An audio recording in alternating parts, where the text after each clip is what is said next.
So ayan mga kadrama-rama, alam ko pong inaabangan yung puno yung next na mangyayari po dito sa Abot Kami na Pangarap dahil sobrang nakaka-tense na nga po no, at saka nakaka-excite na nga din po talaga mga kadrama yung pinapakita ni Director every episode dito sa Abot Kami na Pangarap habang napapalapit na nga po yung magtatapos nito mga kadrama no.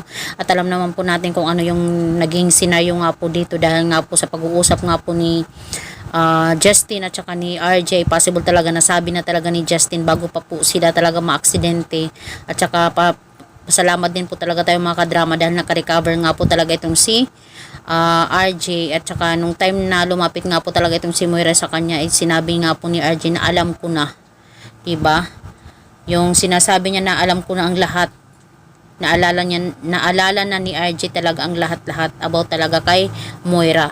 At nalaman din talaga ni RJ na itong kaharap niya ito ay si Moira at hindi niya anak itong si Zoe. Diba mga kadrama?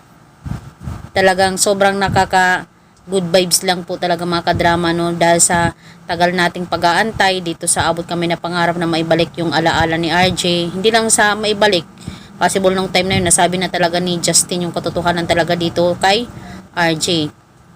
Talagang dahil nga po talaga dito mga kadrama wala na nga po talaga itong kawala itong si Moira at saka itong si Zoe. Talagang mapapalayas na nga po talaga sila ni RJ dito sa Apex dahil nga po sa kanilang mga kasinungalingan. Hindi lang yun, pati si Moira mababalik din talaga sa kulungan at saka si Zoe hindi ko alam kung mapapatawad pa talaga siya ng kanyang daddy sa hindi niya pagsabi ng katotohanan. At lalong lalo na pag nalaman pa talaga ni RJ na itong si Zoe talaga yung may pakana ng pagkamatay talaga ng kanyang tatay, si Lolo Pepe, diba? So talagang mga kadrama, abangan po natin yung senaryo dito na mangyayari mga kadrama dahil napapalapit na po talaga yung pagtatapos nito mga kadrama, yung Abot Kamay na Pangarap.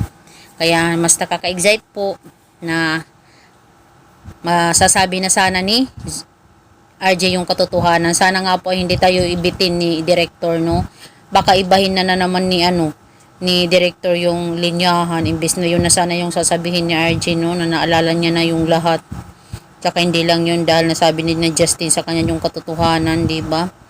So hoping po talaga mga kadrama dahil itong sila Moira hindi talaga nagtagumpay sa kanilang mga plano talaga na patumbahin talaga itong si RJ at saka itong si Justin. Hoping nga po talaga na buhay pa rin talaga si Justin kasi para magkabanding pa naman po talaga sila ng kanyang nanay na si Giselle, diba? Saka deserve naman talaga ni Justin na magkaroon talaga ng buong pamilya kasama din talaga itong si Annalyn, RJ at saka si Lynette. So itong si Moira deserve niya talaga na mapunta doon sa kulungan. Saka itong kahit nga si Zoe din deserve niya talaga dahil nga po sa pagpatay niya kay Lolo Pepe niya, diba? Hoping nga po talaga mga kadrama is malaman na talagang katotohanan at sana matuldukan na talaga yung lahat ng mga question natin sa ating isipan.